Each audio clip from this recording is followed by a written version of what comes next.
ऐसा भी प्रधानमंत्री आने वाला था जो संकल्प लेकर 11 दिन की तपस्या करे। तो जब इनकी माताजी जीवित थी तो मैंने उनसे पूछा था, तो उन्होंने कहा 40 वर्षों से अभ्यास है ये उपवास रखने का, इसलिए 11 दिन शासकीय कार्य रखते हुए भी वो उपवास कर पाए। ऐसे व्यक्ति की प्रतीक्षा थी तारीख को।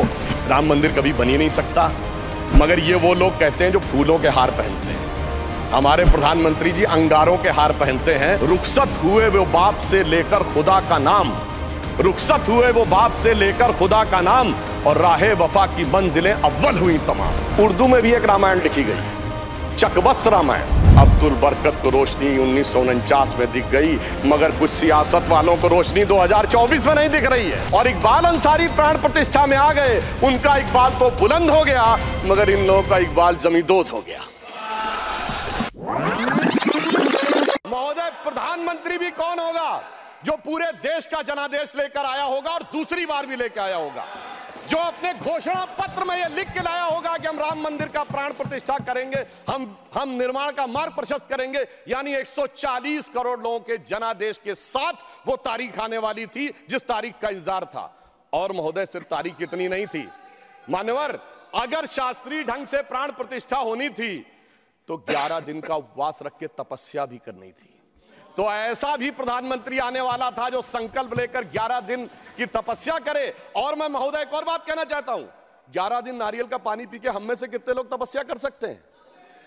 महोदय, वो जो हर नवरात्र ऐसे रहता हो उसी के तपस्या का वो अभ्यास होगा। और मैं बताना चाहता हूं, स्वामी गोविंद गिरी जी जो कोषाध्यक्ष हैं न्यास के, उन्होंने जब उपवास तोड़वाया तो उन्होंने कहा मैं तार्किक व्यक्ति हूं, मेरे मन में संदेह था। तो जब इनकी माताजी जीवित थी तो मैंने उनसे पूछा था, तो उन्होंने कहा 40 वर्षों से अभ्यास है ये उपवास रखने का, इसलिए 11 दिन शासकीय कार्य रखते हुए भी वो उपवास कर पाए। ऐसे व्यक्ति की प्रतीक्षा थी तारीख को। और फिर दक्षिण में जाकर, चाहे नासिक हो और फिर चाहे गुरुवायूर का मंदिर हो अथवा रामेश्वरम में खड़े होकर जब प्रधानमंत्री जी 22 कुओं के जल से स्नान कर रहे थे, जो भारत के संपूर्ण क्षेत्र का प्रतिनिधित्व करते हैं, तो यह संदेश था दूर दक्षिण सिरे पर खड़े होकर कि देखिए ये राम है जो घट-घट में व्याप्त है पूरे उत्तर से दक्षिण तक। और उस तपस्या से प्रकट होने के बाद उस प्रधानमंत्री की दरकार थी तारीख को, क्योंकि राम का काज कौन कर सकता है? गोस्वामी जी लिख गए हनुमान चालीसा में, सब पर राम तपस्वी राजा, जिनके काज सकल तुम साजा। अगर राम तपस्वी राजा थे तो तपस्वी प्रधानमंत्री भी होना चाहिए था वो करने के लिए। और इस तारीख का इंतजार था, तारीख का ये राज समझने के लिए। हम आपको समझाएंगे भी तो शायद आप नहीं समझ पाएंगे। और इसीलिए मैं कहना चाहता हूं कि इतना ही नहीं, महत्वपूर्ण बात यह थी कि सब कुछ शांति और सौहार्द से निपट गया। जब राम मंदिर का मुद्दा उठा था तो कितने प्रकार की चीजें होती थी। इसके लिए हमें निश्चित रूप से सरकार, प्रधानमंत्री को धन्यवाद देना चाहिए। पूरे देश में जिस प्रकार का सौहार्दपूर्ण वातावरण रहा। और महोदय, 90-92 में भारत ही नहीं अगल बगल भी बहुत कुछ हुआ था। अब की अगल बगल में भी शांति बनी रही, ये तपस्वी राजा का प्रताप था।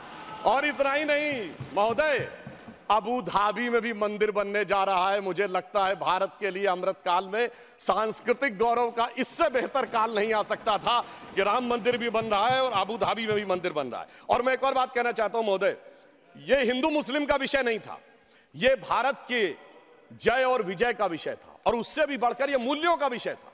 कौन से मूल्य थे? एक मूल्य वो जिसमें भगवान राम उस मूल्य के प्रतीक बनते हैं जिसमें 4 भाई हैं, पिता के एक वचन पर वन चले जाना, दूसरे भाई का जंगल जाना, तीसरे भाई का खड़ाऊ रखकर शासन करना, एक ये परंपरा थी। और दूसरी परंपरा वो जिस बाबरी परंपरा में भी 4 भाई थे, शुजा, मुराद, दारा और औरंगजेब। एक ने 3 को कत्ल कर दिया, बुढ़ापे में बाप को जेल में डाल दिया। और इतने पे भी संतोष नहीं हुआ, बल्कि सर काटकर थाली में रख के जेल में बंद बाप के पास भेजा। आप किसी मत को मानने वाले हो, अपने घर में क्या देखना चाहते हैं, भाई की खड़ाऊ या भाई का सर? इन 2 मूल्यों के अंतर का यह प्रतीक था। इसका हिंदू मुस्लिम से कोई नहीं था। और मैं अपने विरोधियों को बताना चाहता हूं मान्यवर, उर्दू में भी एक रामायण लिखी गई है, चकबस्त रामायण। और उसमें इसी मूल्य को अप्रिशिएट किया गया है कि जब भगवान राम राजा दशरथ से अनुमति लेकर जाते हैं तो उर्दू के प्रसिद्ध शायर चकबस्त ने, और वो लखनऊ के रहने वाले थे, उन्होंने लिखा है, रुखसत हुए वो बाप से लेकर खुदा का नाम, रुखसत हुए वो बाप से लेकर खुदा का नाम, और राहे वफा की मंजिलें अव्वल हुई तमाम। यानी उनको तो दिखा कि राहे वफा की कौन सी मंजिलें हैं जो अव्वल हो रही हैं। मगर क्या बताऊं महोदय, एक फैक्ट बताना चाहता हूं। 22-23 दिसंबर 1949 की रात को जब श्री राम लला प्रकट हुए तो सबसे पहले वो रोशनी किसने देखी थी? वो यूपी गवर्नमेंट का एक सिपाही था जिसका नाम था अब्दुल बरकत। उसने बाकायदा मजिस्ट्रेट के सामने बयान दिया है कि रात में उसको दिव्य रोशनी दिखी, और जब दिव्य रोशनी हटी तो वहां पर श्री राम लला विराजमान थे। अब्दुल बरकत को रोशनी 1949 में दिख गई, मगर कुछ सियासत वालों को रोशनी 2024 में नहीं दिख रही है। और मैं आपको बताना चाहता हूं, बाबरी पक्ष के पैरोकार थे इकबाल अंसारी, और यह उदारता देखिए कि सबको बुलाया गया, विरोध करने वालों को बुलाया गया, ट्रस्ट के द्वारा गोली चलाने वालों को बुलाया गया, और इकबाल अंसारी को भी बुलाया गया। और इकबाल अंसारी प्राण प्रतिष्ठा में आ गए। उनका इकबाल तो बुलंद हो गया, मगर इन लोगों का इकबाल जमींदोज हो गया। और मैं ये भी बताना चाहता हूं, उसका एक कारण है। ऑन द लाइटर नोट, इसको कोई पर्सनल ना ले महोदय, ये कहा जाता है कि हमारे यहां राम का तत्व या ईश्वर का तत्व कौन नहीं समझ पाता है? जो कामी, क्रोधी, लोभी, खलकामी हो। और राजनीति में वो नहीं समझ पाता जो सेकुलर और वामी हो। अब मैं ये बताना चाहता हूं महोदय कि जो लोग कहते हैं भगवान राम ने अपने जीवन में, ये मंदिर किस चीज का प्रतीक है?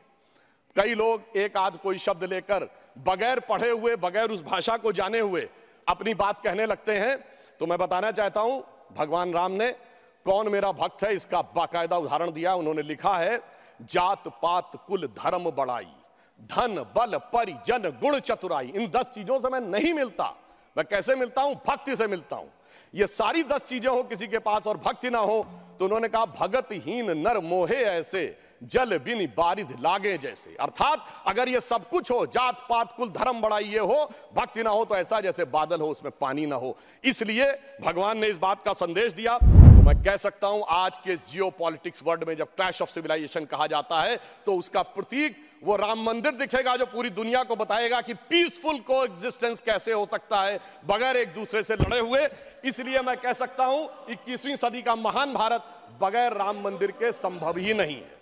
और अंत में मैं सिर्फ ये कहना चाहता हूं, ये एक नया इतिहास बना है, और ये हमारी सरकार और माननीय प्रधानमंत्री जी की उस दृढ़ इच्छा शक्ति का प्रतीक है, जिसके लिए कहा जाता था, अरे 370 कभी हटेगी नहीं, राम मंदिर कभी बन ही नहीं सकता।